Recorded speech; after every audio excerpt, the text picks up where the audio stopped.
How's everyone doing? Doing good. Good. Okay. It's working. There is a bit of a lag, but yeah. And then if they want to say anything, they'll say it in the chat. That's what.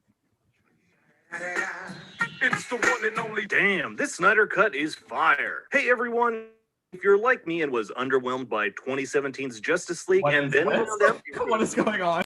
$10 more for a director's cut, you were probably like, oh, that's just like YouTube, right?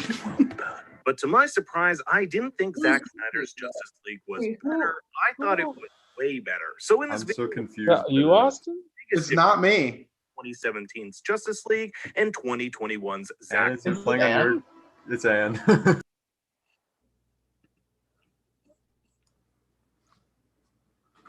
Where are we live? Because I don't see it. Okay. It says it just on YouTube. It says that we're live.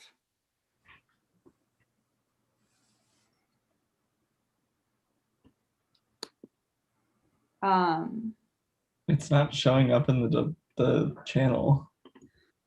That's fun.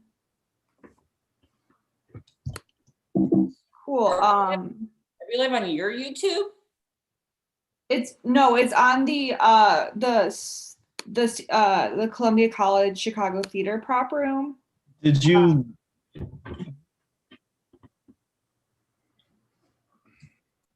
log into the? Yeah.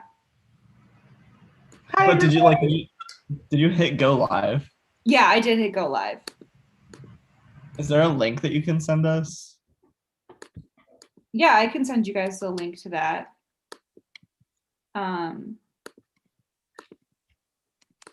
Yeah. Or I don't know, because this is just what I was told. My mom was a librarian. Here, I'll send the link real quick.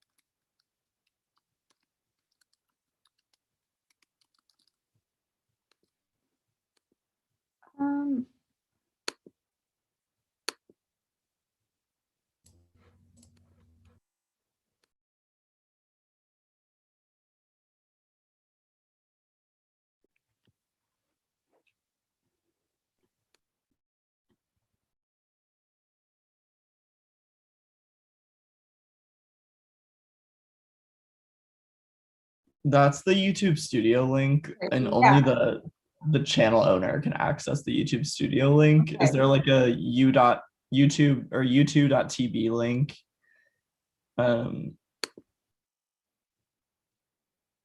I like this, the document that I was given by Rachel, like it.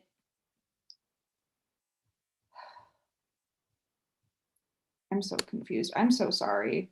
Wait, if you go to your stream dashboard, yeah, there should be like at the very top in the upper right, there's like an arrow, and it's like a share arrow, and that's how you can share the send link. That's public to everybody. Cool. I will send that to you guys. Cool. Yeah, we'll do that. I'm so sorry.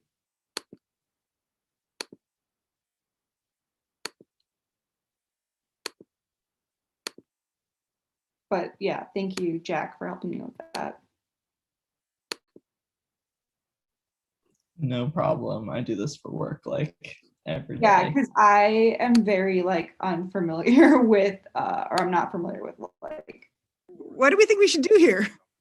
I don't know. I'm trying to figure it out, and I don't know if anyone's here. It should tell you if there's viewers in the stream dashboard if you're there. Okay. One person in the chat said, "Where's the Q&A?" So I don't know. Yeah.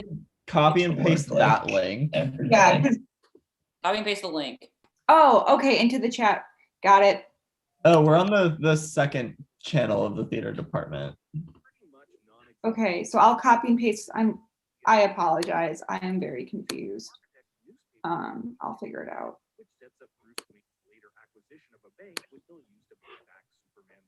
Someone's watching a YouTube video again.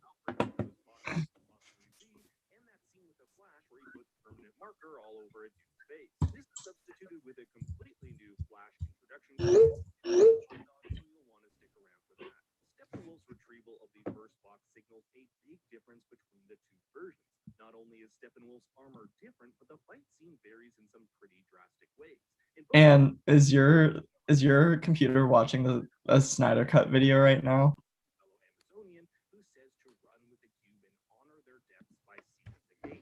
Well, we're not streaming yet, I think. We are. Are we? Yeah. Yeah. Is everyone just watching us listen to Yeah. something? Yeah.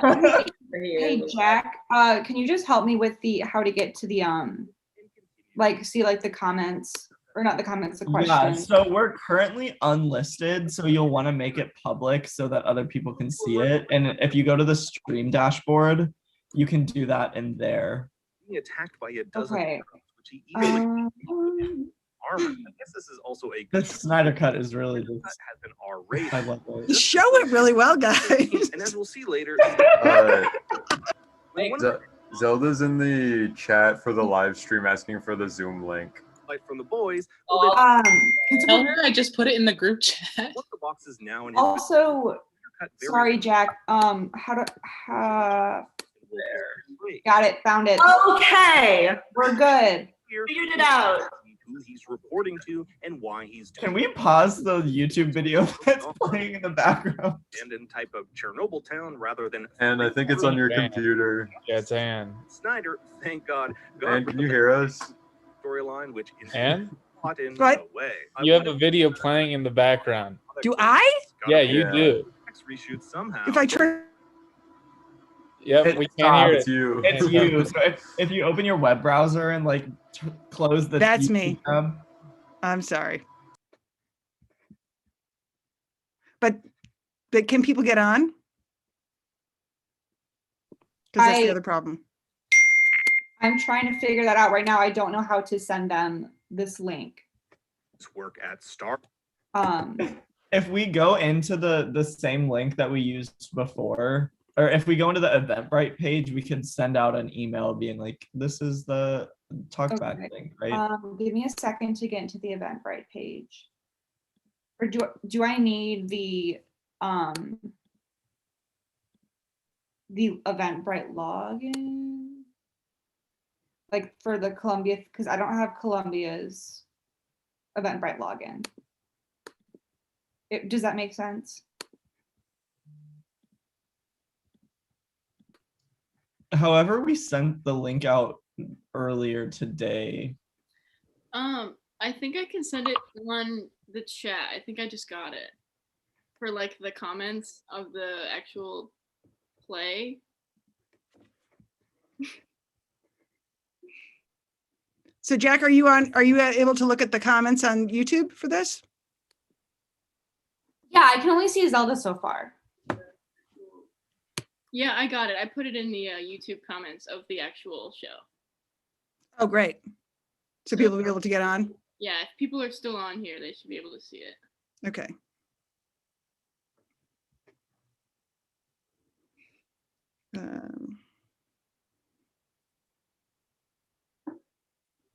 There's 12 people watching.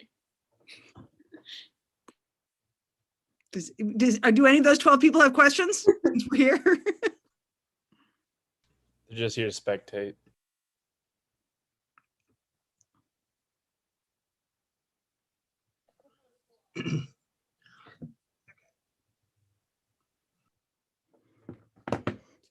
All right, so as long as there are people spectating, responses from the cast and crew. Can we talk about the beautiful set and lights? yes. Yay! And costumes. It And looks the- so good, Lindsay.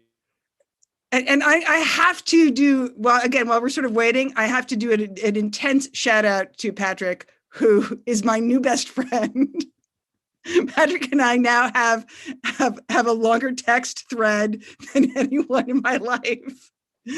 But did a brilliant last minute job and got us on YouTube. Thank you. Yes, Can I ask a yeah, question? you can while we're waiting.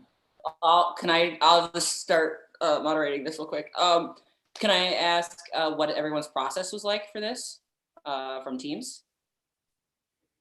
Anyone? Someone has to start. It's not gonna be me. I could talk about Anna. So Okay, Lucy. it started off with getting like Anne's ideas right away, and we had an interesting process with this where we were kind of given just like a basic idea and no script, which was really fun to like be able to come up with these worlds, like just talking about them. And then so I personally went into like research on like all of our old books. I looked at a lot of book covers for my inspiration, and it really helped that I'm like an illustrator, so I was able to bring in like that like children's book perspective onto the set, which you could like kind of see through a bunch of like the paintings I did. And then through that, I went to sketching to come up with the actual ideas. And it was just kind of over and over again, coming up with new ones. And then my last set was built like the day of shooting, like the bully, that one, the locker scene was made like the day that we shot it. So it was just a really exciting process. Usually the scenic designer doesn't do anything at the end, but this time I got to just like do a whole bunch, and it was really, really cool and intense and cool.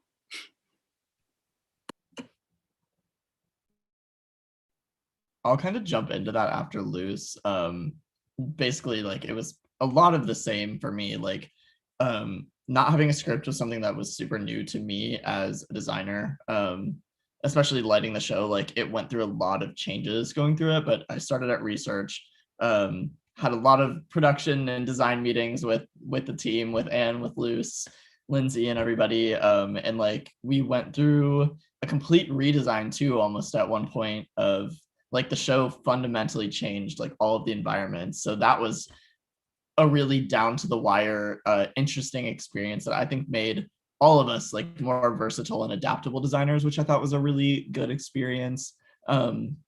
But something Heather, my mentor, and I talked about a lot was the concept of like not having a script and wanting to like use it as a crutch. Getting over that, I think, allowed me specifically to adapt a lot easier and work with and have the tools in this in a space to work around challenges that might come up later. So I think that was a really good lesson in design and something that I'm really glad came out of the show. But yeah. I'll piggyback off of that then.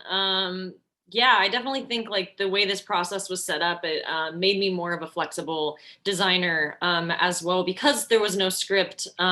It was kind of a backwards thing for a costume designer, as like you like see the characters, you see like the scene by scene breakdown of what you need. And because it was a backwards process, so to speak, and was more of a devised and was a devised show, it was challenging. It was challenging and intense. And because when the script was finally finished, there was probably about like 2 weeks for me and the team to get everything together. And it was really awesome, like when it comes down to it, because it really challenged me as an artist and showed me my limits and what I can and can't do. So yeah, that was how the process worked for me. And you had probably even more so in some ways, because we sort of, at a certain point we said to Luce, we're going to do things where you put them. we're going to work backwards. And Jack was able to work with us with the lighting. You really had to sort of be the most last minute in some ways, because we couldn't work around costumes. We sort of had to figure that out then. What about for the performers? How is this different or new for you, or what did you discover doing the process? Anna. Okay. So I'm a freshman and a musical theater major, so I've never done any of this before. I literally, when I auditioned for this, I was like, it's gonna be funny. I'm funny. I can do that. No, I got into this process and I had to write my own stuff and I had to just come up with something, and it was like, it was weird. Like, I don't think it was really like difficult, just because once I got into it, I was like, okay, here's a bunch of like stupid ideas that I have that I think are funny, and then they just kept going. But it was just definitely something I've never done before, but it was so much fun. Cool. Other responses from performers? Yeah, I think it was really interesting. It was definitely the first time I ever worked in a sort of writing room situation. So like an idea could be pitched by one person, then worked on by a team of completely separate people. And so it was very interesting to be, moved around onto different sketches and like be able to, add your own 2 cents to it and then make what is hopefully a very funny sketch in the end. And so it was a very interesting experience to be able to really collaborate on every single step of the writing process. Jack.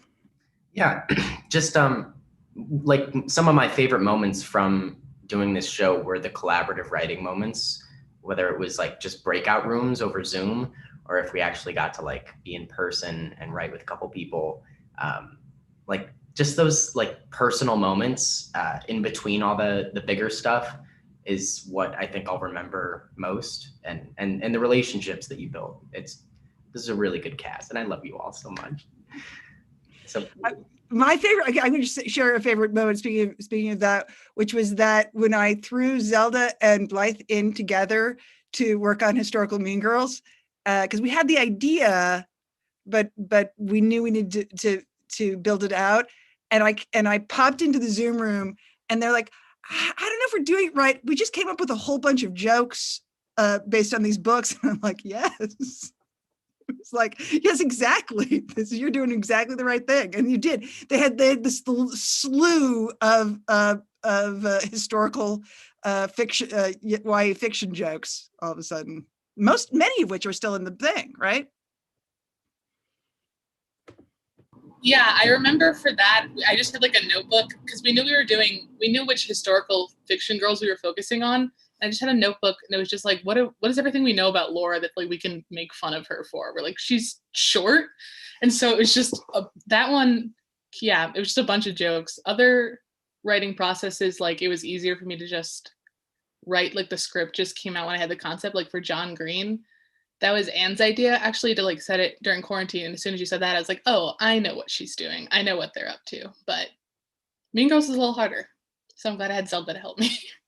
Mean Girls was so much fun. I think that was like when we got together into the Zoom together and started just kind of talking about like what we liked and what we thought was kind of weird about, especially like when we were going off about Jo. She had a lot to watch out for. But yeah, that was like, we were just kind of going back and forth. I think I did a lot of my other writing kind of by myself, or some of it with Nathan. So it was fun to kind of like have that experience. Yeah.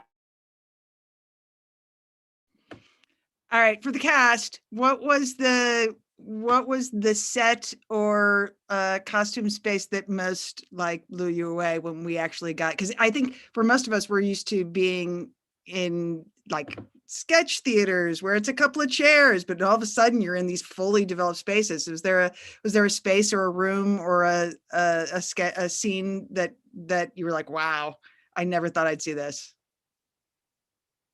I'll just go ahead and start with that. I really loved the dystopian set. I thought it blew me away. I really loved it.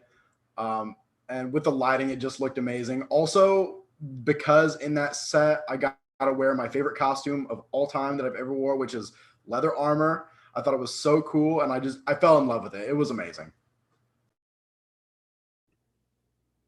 Yeah, I think one that blew me away was the bunny costume, because I wrote that sketch with no intention of it making it to the show. I was like, oh yeah, 7 foot tall bunny rabbit. This isn't making it in. This is a writing exercise. And then somehow it made it in, and somehow Lindsay and everyone else was able to find a bunny suit. So that was neat. Yeah. Oh, sorry. I was just gonna talk a little bit about the cape.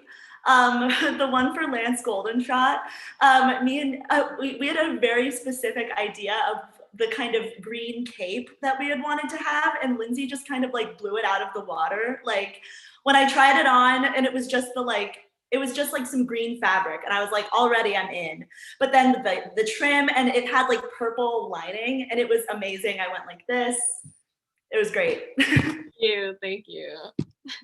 While we're on the topic of designs, I just have to say, like, this was such a great show in the sense that, like, all of us, I think, as designers really fought for designs that we really wanted, which I thought was a great time, especially Loose. Like, all is said and done, we were filming in like 6 different potted rooms that we'd created. But after all the set dressing swapped and everything, I think there was like 20 or something different variations of sets. So like, Luce, you're fantastic, my homie. Like, killed it.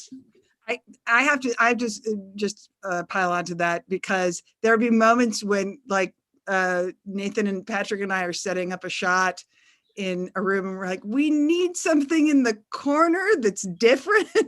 And Liz would be like, yes, what, where, I'm on it. just it was wonderful to have that quality. So I got a quick shout out both Nathan and Patrick, because while I have done this kind of work before as a director and writer, I've never done it on film, and I've never set up shots. And between the two of them, they filled in my giant holes of information. You did a great job. Thank you. Yeah. So actually, Patrick, talk a little bit about how this was. How is this different from what you've done before? So I'm usually an editor. I don't go on set too much, but sometimes. But I came on set with no knowledge of what anything was or who anyone was. I didn't know. I didn't even know who Anne was. I texted Nathan briefly when I first came to the set, and I just showed up with no knowledge and just was, they were just like, okay, we want this shot, and I just set it up and shot it. And then the editing process, there were 4 of us, 4 camera operators who also edited, and we split it all up and then edited individual sketches, and then I put the show together. And it came very down to the wire. We finished it today. Literally, this afternoon. Yeah. And I was running around like crazy. But yeah, I think it all came together really well, and you guys all did amazing. And I'm very happy to be a part of it. And I want to Nathan too. So Nathan is a comedy major or recent graduate who came in as an assistant director. So talk about your process. There was a lot of panic. My process is mostly based in panic, which I kind of knew what we were going to do because I know how sketch works because I've done it for 3 years now, and I kind of just guessed that we were gonna just need to be able to focus really hard on getting all of not the sets right, but just knowing that we needed to move fast, if that makes sense. And so through that, I kind of just went with it. I'm gonna be real honest. There was a lot of times it was just me panicking and going with it and trusting the process of not knowing what was going on. That was mostly my process, was trusting the process. That was it. Actors or actor, writer, performer, humans. Nicole, did you want to say something? I saw your hand. I sneezed. Okay. What was the biggest thing that surprised you about the process? What did you not know going in? Or yeah, Nicole. I will say something about that. I did not know that we would not get to see the final product until today, and that was the most terrifying feeling I've ever experienced, because doing a live theater show, at least I can kind of prepare myself before going into it. And this one, I went in to do my takes, and then I blacked out, and then I left, and then I got to see it today. I want to ask you guys, because I, of course, have been staring at this. Patrick and I and Nathan have been staring at countless takes of you guys. What was the thing that was the most different than you imagined, and what was the thing that was like, oh, this was what I was hoping for? Yeah, Blythe. I don't know if it was different, but there's just some costume stuff I hadn't seen before. So when it cut to the bunny, I laughed out loud, like I choked. I was like, whoa. And I also hadn't seen the eating babies, whatever that was, mask. So I was like, oh yeah, totally, very that, yeah.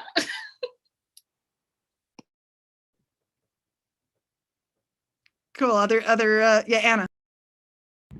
So when I wrote Kaylee, I literally hated it. Like, I was like, oh my god, this is not funny. None of this is funny. But then, like, the editing, and it finally came together, and it was just like, it was nothing how I expected it, and it just made it 10 times better, and I was like, this is amazing. Anyways, Patrick, thank you. But also, Thank you. Lindsay, thank you for putting me in that awful wig.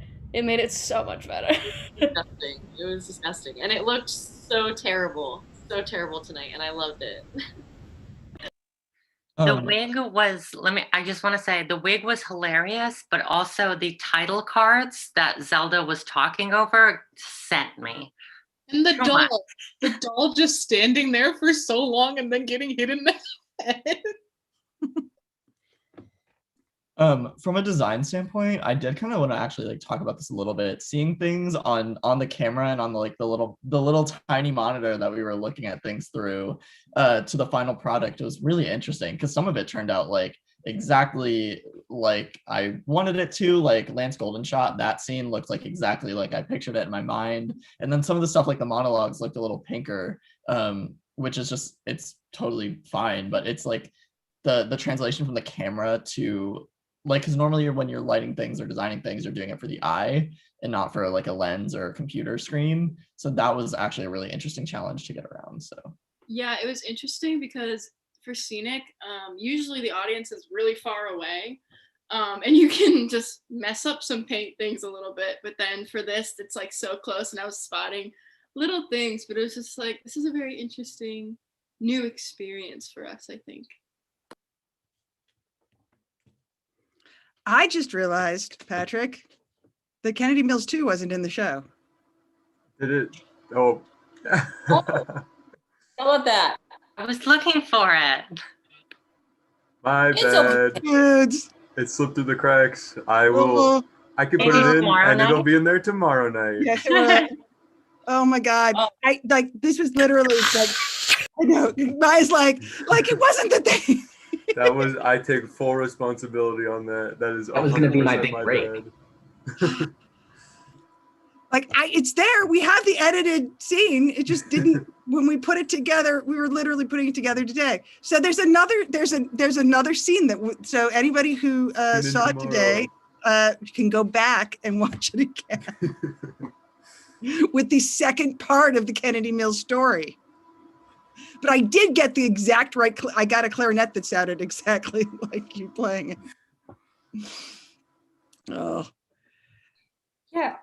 So, oh, that's a question. So how do we get so I can read them out if you would like me to. Yes, I can't see them. Oh, you can, or do you say you can't? Oh, can't. Okay, awesome. So this one is from Bella Decker. And this can go for anyone. Which scene was the hardest to do? Can I answer first? Yes. Book hangover. Yes. The answer is book hangover. No matter what you think, it's book hangover. Yes, because Sandra loves herself a jump cut. True. There's a lot of very small scenes in book hangover and a lot of different sets during COVID time. And so there was just a lot of shooting and trying to make sure everything looked the same and cohesive. But it was really fun to shoot. It was just a lot to shoot. And Well, let me just say that I would not think it would be the most difficult one because watching it, you guys did such a good job editing it. So I really didn't even notice. So great job. I think the hardest thing about it was like the continuity. Like I totally understand why TV shows and movies have continuity departments now, because looking at things from shot to shot, going like, because of COVID, we were literally having to like film something downstairs, then run upstairs, then run back downstairs and move cameras and go through different lighting cues. It was a crazy fun time, but like trying to keep that like picture in your head of like, oh, this looked like this here and it needs to look like this here and stay like this. That was such a hard thing to like keep in your brain, like at the forefront of it. And it led to like some, not, I wouldn't say chaos, but like some fun like discussions and post filming production meetings about like, okay, wait, we might have to reshoot this, or we have to think about this next time. The saddest one of all time was the what was that the original version of John Green had a paper mache mask that she made her, that the character made herself, and we filmed the entire thing and we couldn't understand anything that Blythe said. I was gonna say, yeah, John Green was the hardest for me emotionally because we had to reshoot the whole thing and it was like the end of the last day and I just wanted to go home. Like I love the scene, love you guys, love Jack, love everyone that was there. I was like, I don't want to be here. Yeah, I can second that. I got dangerously close to smoking one of those cigarettes on set to relieve the stress. And speaking of masks, I also wanted to bring up the mask I wore in Gay Prophecy. I got that finished like 20 minutes before we started filming. Lindsay knows this story. It had to be fixed right before we shot it because originally, pardon? Okay, keep going. Sorry, I remembered it, yeah. The mustache hair was over my nose. And I tried it on. I was like, I don't think this is gonna work at all. It looked like, I don't even know how to describe it, but like last second it needed to be fixed. And Lindsay and her department are just magicians and they knocked it out of the park. Yeah, honestly, my assistants, props to them, because like without them, like I would not have been able to succeed. But no, literally, like I will say a lot, like one thing I forgot to mention in the process part was a lot of the costumes were finished like hours before they were actually shot. And so it was a lot, but I'm happy with like seeing it tonight because we were also in the dark on like what it actually was going to look like. I mean, at least I didn't see anything. And so, but I will say like it came out great. The whole thing came out great. Other questions, Jack? Yeah, there's a couple. I don't know how many you want to answer, but I think this is a good one. So Tom asked, what was the writing process like with COVID and everything? Well, we were on Zoom for the bulk of it. We started actually during the J term and had like regular meetings on Zoom, like twice a week, three times a week, depending. And then we didn't really I think for me, the hardest thing as a director and somebody who is used to trying this stuff out in front of audiences was that we weren't even in person to get laughs from each other. So for me, the first time we were able to do a read through in the room with each other, I'm like, oh yes, okay, it's funny. Like I think it's funny in my head, but it was feeling that it was funny. What was your guys' experience with the writing process? Anyone? Yeah, it was very weird.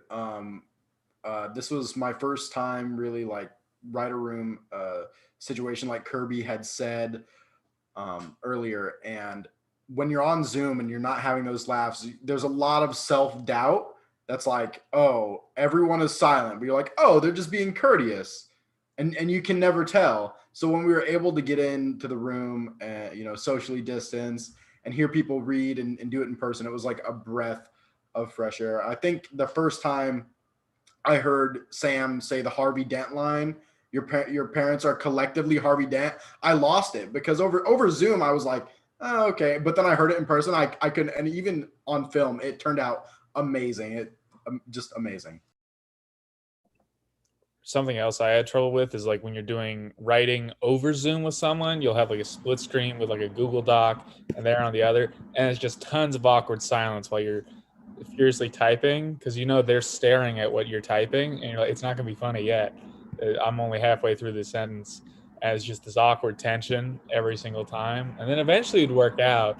But it's just like a big hurdle to get over with. Is just the live time not working out. I think for me, the most awkward thing is one of the first couple of meetings we had. We did improv, and that was very touch and go over Zoom to kind of like try and generate material. And yeah, that was pretty awkward. But I think a lot of stuff that came out of those improv sets ended up being in the show. I think like Kennedy Mills, maybe. So yeah, no, there was that was pretty awkward. Nicole, and then we'll take another question. I want to pay tribute to the 30,000 other scripts that we wrote that did not make it into the show. RIP all of you. You were all so great and so funny, but this show would have been 2 days long. Yep. Yeah, we generated an enormous amount of stuff and multiple versions of things too. There's so many rewrites of some of these. Jack, another question. Yeah. So this is a good question. What sketch went through the most changes from start to finish? Ooh, what do you guys think? Remember when I had Kaylee as like she wanted to overtake the government and like Oh right, there was a whole new beat where Kaylee was part of the assault on the Capitol. Yeah. I was also going to say Kaylee. I feel like that one went through a lot of changes. I was going to say about Kaylee, there was a whole different story where she was supposed to be the last ballot that was handed in after she was like shot 8 times by someone, and she like barely survived and was handed the ballot. But yeah, it's because like the initial version of Kaylee was like 3 different premises combined before we started writing. So like the first draft was like just an amalgamation of like 14 ideas, I think. Yeah, Kirby and Ross were just like, pow, pow, pow, and I was writing down notes, and I was like, yeah. I don't know how I'm gonna put this all together, and I did, and it was funny, but it made no sense. There was also a lot of guns in the show that all got cut, which I think was probably a good move.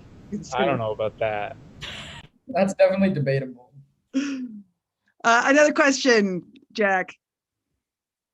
Yeah, sorry, let me just look through them real quick. So this one is, which cast member turned out to be the biggest young adult lit fan? Definitely Olivia, for sure Olivia.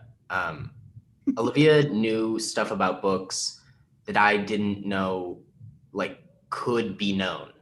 Like, she knew the font of books. He's lying. I think it had to be Blythe and her medals. I was also going to say Blythe. It's got to be Blythe. I disagree. I think it's a tie. I think it's a tie between Zelda and Blythe. Yeah, I was going to say I'm Zelda. gonna add Nicole as well. I was going to throw Nicole in there. Yeah, I think we got it was great. There's a core of like heavy duty readers, and there was a core of like, no, I really don't read at all. I'm just in the show. Yeah, Brandon. I picked up a book since 2011, so. Right. Brandon. Because everybody was so enthusiastic, it really inspired me to read more, especially like when I thought I was going to be cast in something. I did research on it because I wanted to make other people proud, and I wanted to contribute in a positive and helpful way. So it was really motivating that way. So I definitely climbed the charts on my love for YA novels. Other question. Yeah, one is, what was the thought process with choosing the music? What we could get for free that we were allowed to put on YouTube. and then a whole lot of me listening to things, and then going to Nathan and Patrick and going, what do you guys think? This is like the thing I'm terrible at. Yeah. It's really the only thing. It was the question focused a lot on like the act of using music for transitions. And I think that comes from good old Second City sketch and stuff of needing music to kind of take you from piece to piece. And then we had a sound designer, right? Music supervisor. His name is Zach Stinnett, who pulled pieces for us. Yeah. So, and he pulled pieces for us, and then that's the music we used to think through what was going to go where for scene to scene. That's all. Other questions, Jack? Sorry, I just had one that like, yeah. So just whose first production was this? Somebody asked whose first. Okay, so whose first Columbia production was this? Yeah.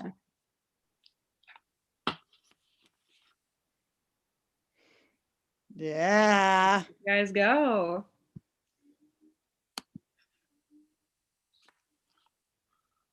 Any other questions? There's a question that I really like. You can. It's I just had it. Did you always have a theme, or did you come up with this as you started working together for the show? So this is I'll answer this. This is an idea, a show idea that I've had for a really long time. It was something that I originally pitched to Second City, and my husband, who was then the producer, was like, "Who's going to want to see something like that?" And then he went and did a failed show about sports. But I was supposed to do a script that was a play, and it just became clear that this was a bad idea for COVID. So I brought this idea back. And said, this is something I've always wanted to do. I'm a big reader. I love young adult novels. And I'd had the title in my head. And so what was fun about it, though, it was different, I think, thematically, was realizing that the books that I wanted were like not the books that you guys knew. So it was really, and I want to share that my son was watching with me earlier and had the biggest laugh when he realized that it was Jack from the Magic Treehouse. So it's really your books, and that's one of the things that was really great for me, is discovering that it's your books, your stories, the stories that sort of came up in your lives, or even didn't, were like what other people.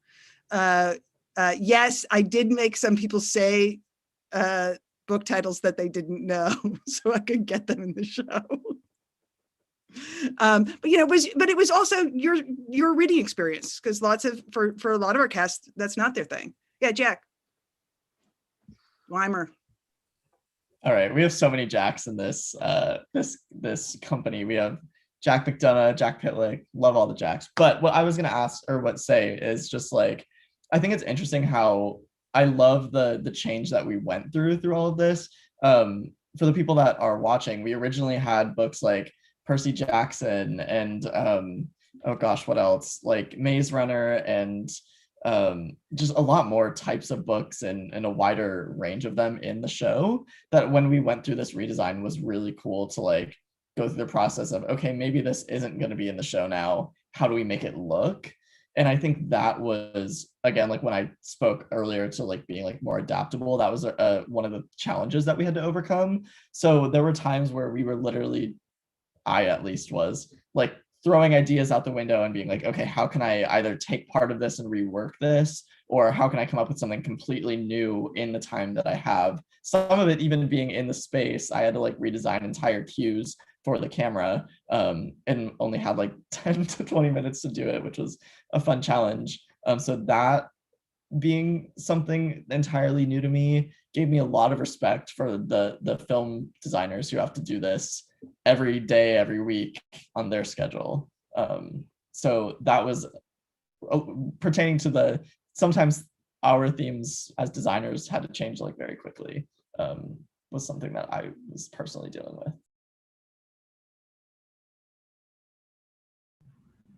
Jack McDonough. Yeah, I just also wanted to note that at the beginning of the process, we were told that this show would be like pretty strictly PG-13, like how they're allowed like one fuck. And it felt pretty vulgar, and I'm very happy about that. So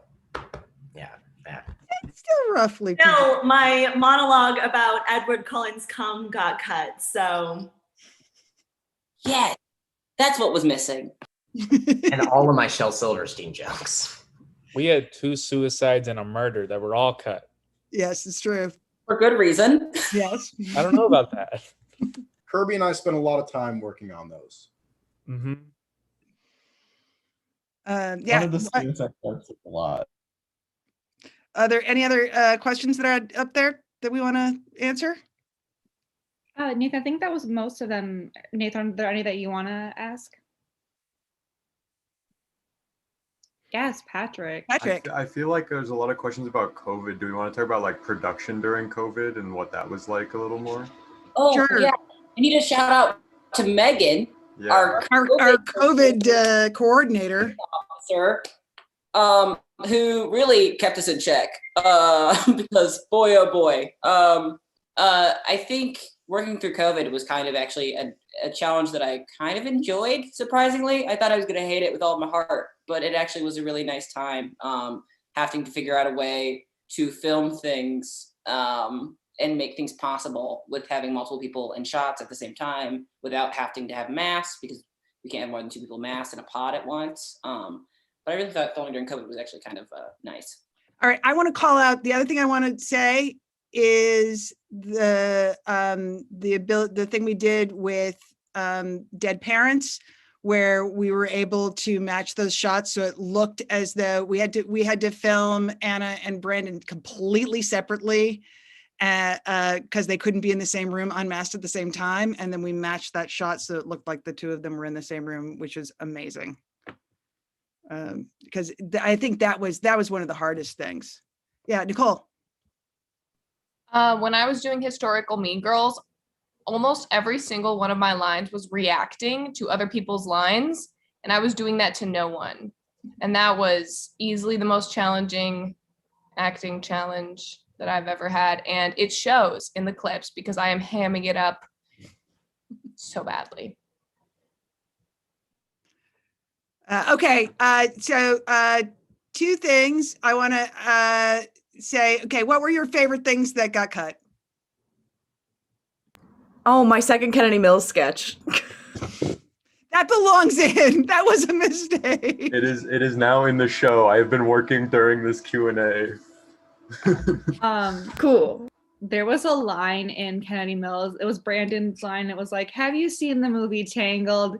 It's pretty tangled." And I thought that line was so funny, and it got cut, and I was sad. But all the lines that Brian says are just super funny to begin with. But that one was my second favorite. The first favorite was the ranch one. Cole, Ross, and Jack made a suicide mixtape. That was hilarious. I wish that Still there. That's out. They did their own thing. But it's Not in the show, though. Not in the show. Blythe, what did you have? Yeah, he's like briefly mentioned, but Ross had this character whose name is Officer Blueberry, and I love him and I miss him dearly. There's like actually a whole Kennedy Mills story that could happen. It's a genuine show. Yeah, Officer Blueberry been on my mind heavy. What else do we miss? Yeah, Anna. The girl who looks really good when she puts on a scarf, and that's her superpower. Maya, that was so funny. That's such a funny joke. That is such a funny joke. Yeah, anything else that... Yeah, Austin. This got cut super early on, but I got to give a shout out to Frabe the Shoveler. I just love that character so much. Brandon's character, Frabe the Shoveler. I love him. My favorite thing got cut and then we brought it back. But my second favorite thing was another Zelda piece, which was the America writing the letter to their grandmother. That is the American letter ever. Yeah, that one. That was my other favorite one that got cut. I appreciate that. Thank you. Blythe. Again, sorry. I have so many things that people did that I thought were so funny. Nicole wrote this thing that was like Zeus on Mari, and I still think that's such a funny bit. And it's just a bit of the listing like a million names, and Zeus is the father of all of them, and it killed me when I read it. That one didn't even get as far as to be pitched, but it is in the scripts folder. Like, yeah, we were reading the scripts, and I was like, what is this? And it was just Zusan Mari. I expected somewhere in the like quick cut up monologue bits I expected it to be Kirby, but we didn't get any of like the old Yeller, I hardly know her jokes. Like none of those. I was so disappointed. Listen, I was disappointed too. Okay, just terrible, terrible jokes. Didn't make it. The moment when we were filming and I said Scholastic Book Fair, not knowing how to pronounce Scholastic Book Fair my entire life. He pronounced it. He learned when while I was interviewing you, you discovered that it was not called the Scholastic Book Fair. I can send that footage to you if you want. I just couldn't cut it to make sense within the thing. I was like trying though. Yeah, any other We had an old Yeller sketch that turned into a Jeffrey Dahmer sketch. I wish that one made it in. Again, all Kirby pitches were like this. Kirby pitches were insane. Listen, all Kirby's pitches were never going to be able to put them in the show. If it was an R-rated 4-hour cut, I think it would make it in. How long I think that sketch was 6 pages long. Oh no, I think it was double digits, man. It was way too long. There was at one point we had the Sparrow Diacraft was like a saga. It had a monologue. There was a thing with the two male leads falling in love. It had its own universe, which is really the only thing that's left in the show is two moist hands. All right. One final question or thing. Nathan, do you have something? Yeah, we have a lot of actually designer questions at the bottom. Yeah. Ask a couple of those. I can't see them, so. Okay. Let's go with can you guys designers discuss like the inspiration that you guys had for everything that you guys did? Yes. One thing that got brought up really early on was Wes Anderson for color palette type things, and I am a huge Wes Anderson fan. And throughout it, we realized like we wanted to go a little bit more silly. And so I went back to, like I said earlier, like the children's book illustrations and just like really loose, silly type things. And lots of color, lots and lots of color. And that was really fun because I don't like realism. So this whole abstract fun stuff was perfect for me.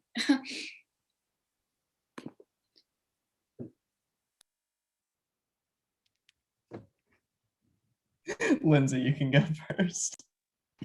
Oh, okay. Yeah, I guess we had a lot of designer meetings. We had one like every week, and so I was definitely like pulling off of everyone else's inspiration and pulling everyone's ideas, and then like collaborating off of those and like coming up with my own. And definitely the Wes Anderson thing we tried to stick to. And then also like something we just like talked about all the time was just the feeling that you get from the books that we read. And I hadn't read Percy Jackson before the show and stuff, and like these huge like YA novels as kids, like I missed out on some of them. So I like rented these like the library books, and I like read like all of these things in order to do it. And so like that's where I pulled a lot of like my inspiration from, I guess, is like the books themselves. For me, I pulled a lot of my inspiration on a combination of the books and the world that I've created of these books, because I've read a lot of them in my head as a kid. So I had these worlds already that I kind of like played in my head like a movie as a kid. And then I took those, combined them with a lot of Luce's just amazing like worlds that they created, and just kind of thought about really where the light comes from in those worlds, and took that, put it on paper, and that's kind of how the show came about for me. And then M. Hampton, I see your question about how much creative freedom we had, and how it went into like designing for film production. It really wasn't that different. It was a lot of like little small tweaks of like, okay, our eyes see this, let me look at it on the camera, change some levels, and that's what the camera sees, as the eye would see it. So for me, that was kind of my entire process really of just like going from inspo to eye to camera. And like creative freedom wise, we had a lot of creative freedom, and really encouraged us not to rely on the movies, but to think about those worlds that we've created in our head. So that was my piece. Yeah, I usually for us it's like the director has, you know, their idea and we have like the script that we read. So this was just like Anne would say over and over again, like, we'll go off of you. And that was cool because I love to just come up with stuff. But then it was also like panicking, like, oh, what if they don't like what I come up with? But it ended up really good. And then like for the production filming stuff, a lot of the sets actually are like hidden within themselves. So I played a lot of like Tetris on like, okay, so I could paint this thing here for this scene, and then you won't see it, but then there's like 3 other scenes on the same wall. And so it was like a really fun puzzle game, and I liked it. So many camera angles. Patrick, you are a godsend, my friend. Thank you. You guys did amazing. I couldn't ask for a better casting crew to work with. It was lovely. Brandon, and then we're going to take one final question, and then we'll be done. Brandon. And I know I'm not on design team, but I just wanted to say I was just fascinated and so impressed by like the whirling specialties that were happening around me, and like Jack is like yelling out these different numbers, and I'm like, how does he remember all those numbers? And like making sure I was like looking so he could get the lighting right in my face and my eyes.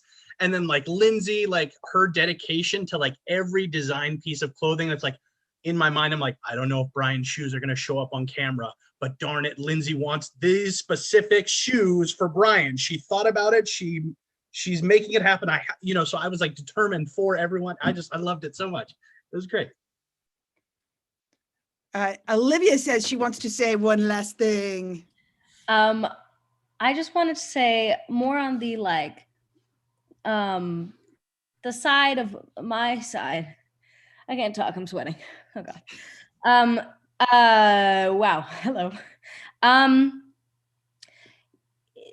Doing it in front of a camera was like, it's recorded, it's done, you know, but there's like 3 more nights, you know, and I wish like when you have a performance, you see yourself and you watch it back and you're like, God, I wish I did all these things differently. God, I wish. And I feel like for some reason in the moment, it felt like I was doing the absolute most. But watching it, I'm like, where was the energy for me watching it back? And I also hated watching myself. But yeah, I wish like I could go, I'm like, okay, we got tomorrow. Let me do it again, redo. And I also, one more thing, I also feel like it was so, the product was so much different from when like we would table read, the table read stuff, like doing it in that moment, and the final product just like totally different to me. Yeah, I think, you know, the hardest part, and Nathan and Patrick will agree to this, hardest part too was like watching going, if I just asked them to get this one other take, right? Or, you know, or I fucked that up by not doing this extra thing. I think this is so, for me, Olivia, it's so funny you're talking about this, because I always think as a director, the worst thing is opening night, because it doesn't matter what you do with the actors in rehearsal, they will do whatever they're going to do. And I thought that this would be easier, but it's actually worse, because all I could think of was, how do I try to get the take that you guys, the world that the designers created, the moments that everybody created, how do I get that into this piece? And then being able to get, and then having that moment of like, I can't use that take because there was like a hair in front of somebody's face the entire time. Where you're just like, no. Yeah, Nathan. To agree with everything that everyone just said, but make it super positive. All this last week, I've been like really worried because I was like, I focused really hard on shots, and I was like really trying to make sure that eye lines were right the entire time we were filming, and I kept doing this at people to make them figure out where they needed to look, and I was so scared that it was going to turn into a giant shit show. And then it turned out to be the exact opposite of that, which was an amazing kind of like hodgepodge of the theater and the film department, creating a sketch show with in a month and a half, 2 months. Like, we did rehearsal for, I feel like what feels like forever, did tech for what I think was 2 days, but it was actually like a week. And then we filmed, and then we edited it all in less than, that whole process was 2.5, 3 weeks altogether. And the fact that like what we did turned out to be what it was, I think is actually really cool and really awesome. And I'm really proud of what we did. And I think everyone did a stellar job. But also thanks to Patrick for saving us. There's also that though too, because Patrick, killer. Thank you, but you guys did amazing. All right. Okay, thank you to everybody. Thanks to everybody who's watching and has questions. And tell your friends, come see it some more. Yeah, please. With the full Kennedy Mills 2. Yes. Okay, come back, because Kennedy Mills 2, I'm going to say it again, completely unintentional. This is me and Patrick moving things around at the last possible minute. So come back and see Kennedy Mills 2. It's in the beginning of the second act now. And I wasn't panicking. I edited it, and I spent so much time editing it, so I was sad to see it not in the final show as well. And yeah. All right. Good work, everybody. Thank you, everyone.